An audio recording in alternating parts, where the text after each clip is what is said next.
నేటి భారతం శ్రోతలకు నా హృదయపూర్వక అభినందనాలు తెలియజేస్తూ మీ వాట్సాప్ గ్రూపులో ఇన్స్టా రీల్స్లో త్వరలో ఒక కొత్త పదం కనిపించబోతుంది. అదే దిమాగి నక్సల్స్.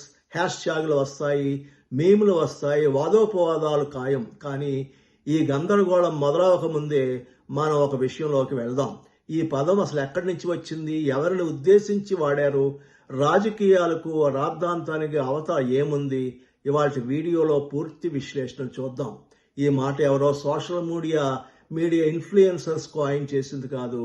ఇది నేరుగా ప్రధాని మోదీ గారి నోటి నుండి వచ్చింది. ఎర్రకోట ప్రసంగంలో సాయుధ నక్సలిజం ఓడిపోయిందని, కానీ ఇప్పుడు ఒక కొత్త రకం నక్సలిజం ముందుకు వస్తుందని ఆయన హెచ్చరించారు.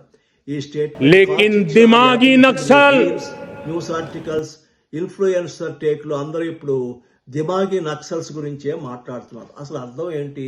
ఈ పదాన్ని మనం తెలుగులోకి అనువదిస్తే మేధోపరమైనటువంటి నక్సలిజం, అంటే ఇంటలెక్చువల్ నక్సలిజం. ఇది ఎవరిని ఉద్దేశించి ఆయన అన్నారు?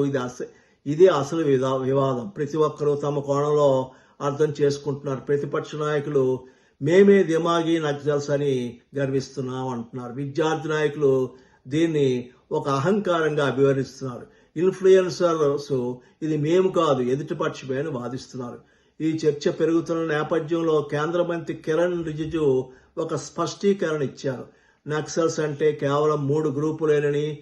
ఒకరు భారత రాజ్యాంగాన్ని తిరస్కరించేవారు, రెండవ వారు ఈ వేర్పాటువాదాన్ని సమర్థించేవారు, మూడవ వారు ఈశాన్య భారతదేశాన్ని మిగతా దేశాల నుండి వేరు చేయాలనుకునేవారు అని ఒక క్లారిటీ ఇచ్చారు. ఈ క్లారిటీ మంచిదే, కానీ ఇది చర్చను ఆపదు. రాజకీయంగా దీనిపై పోరు సాగుతూనే ఉంటుంది. కాబట్టి రాజకీయ చర్చను పక్కకు పెట్టి అసలు సమస్య అయినటువంటి నక్సలిజం గురించి, దానిపై పోరాటం గురించి మనం తెలుసుకుందాం. నక్సలిజం అనేది ఒక వామపక్ష తీవ్రవాద భావజాలం. ఇది మావోయిజానికి దాదాపు సమానమే. కానీ ఈ ఉద్యమం పశ్చిమ బెంగాల్లోని నక్సల్బరీ నుండి పుట్టింది. అందుకే నక్సలిజం అనే పేరు వచ్చింది. మీరు కోరుకునేది ఏమిటి? బలప్రయోగం ద్వారా ప్రభుత్వాన్ని కూలద్రోయాలని. ఒక దశాబ్దం కిందటి వరకు ఈ తీవ్రమైనటువంటి సమస్య. టెర్రరిజం కంటే నక్సలిజం వల్లే భారత్ ఎక్కువ మందిని కోల్పోయింది. 2009లో ప్రభుత్వం దీన్ని దేశ అతిపెద్ద అంతర్గత ముప్పుగా ప్రకటించింది. కానీ ఇవాళ పూర్తిగా పరిస్థితి మారిపోయింది. 2014లో 126 నక్సల్ ప్రభావిత జిల్లాలు ఉండేవి. అవి 2018 కల్లా 90 జిల్లాలు అయ్యాయి. 2005 మార్చి నాటికి కేవలం 8 జిల్లాలు మాత్రమే నక్సల్ జిల్లాలుగా ఉండేవి. కానీ ఈ ఏడాది మార్చి నాటికి అవి శూన్యం అయిపోయాయి. అంటే సాయుధ ముప్పు ప్రభావవంతంగా అంతమైంది. ఇది మన భద్రతాళాలకు చెందిన గొప్ప విజయం, తగినంత గుర్తింపు పొందని విజయం. కానీ సాయుధ యుద్ధంలో గెలవడం ఈ పోరాటంలో ఒక భాగం మాత్రమే. ఇప్పుడు మనం అర్థం చేసుకోవాల్సింది ఎక్కడ తప్పు జరిగింది, అది మరలా జరగకుండా ఎలాగ ఆపాలని. భారతీయులే భారతకు వ్యతిరేకంగా ఎందుకు తిరిగారు? తమ సొంత ప్రజలపైనే, దేశంపైనే ఎందుకు ఆయుధాలు పట్టారు? కారణాలు రకరకాలుగా ఉండవచ్చు. కొన్ని దురుద్దేశపూరితమైనవి, కొన్ని దేశ ద్రోహపూరితమైనవి, కొన్ని విదేశీ నిధులతో ముడిని పడిన, కానీ కొన్ని దురదృష్టమైనవి కూడా. రాజ్యం వదిలేసిన ప్రజలు, దోపిడీకి ప్రియమైన వారిని కోల్పోయిన ప్రజలు, ఆకలితోనే మేల్కొన్న ప్రజలు, వాళ్ళు కూడా భారతీయులే. వారి నక్సలిజం వైపు నెట్టిన కారణాలు అర్థం చేసుకోవాలి. లేకపోతే అదే చక్రం మళ్ళీ మళ్ళీ తిరుగుతూ ఉంటుంది. ఎందుకంటే వీళ్ళు విదేశీ మిలిటెంట్లు కాదు, సరిహద్దు దాటి వచ్చిన వారు కూడా కాదు. చాలా మటుకు దారి తప్పినటువంటి భారతీయులే. వాళ్ళని తిరిగి ప్రధాన స్రవంతిలోకి తీసుకురాగలిగితేనే వాళ్ళు అద్భుతాలు చేయగలరు. ఒక ఉదాహరణ చెప్తాను. గత వారం జాతీయ చేనేత దినోత్సవ సందర్భంగా ఛత్తీస్గఢ్లో ఒక ప్రత్యేక ఫ్యాషన్ ఈవెంట్ జరిగింది. ఛత్తీస్గఢ్ ఒకప్పుడు నక్సల్ ప్రభావిత రాష్ట్రం. కానీ గత వారం రాయ్పూర్లో మాజీ నక్సలైట్లు ర్యాంపుపై నడిచారు. భారతీయ చేనేతలను గర్వంగా ధరించి పునరావాసం చేయగలిగేది ఇది. ముప్పును తొలగించడమే కాదు, దేశానికి విలువను జోడిస్తుంది. మరో బలమైన ఉదాహరణ, అనేక భద్రతా సంస్థలు నక్సల్తో పోరాడు, కానీ ముందు వరుసలో ఉన్నది మాత్రం డిస్ట్రిక్ట్ రిజర్వ్ గార్డ్ అనేటువంటి ఒక దళం.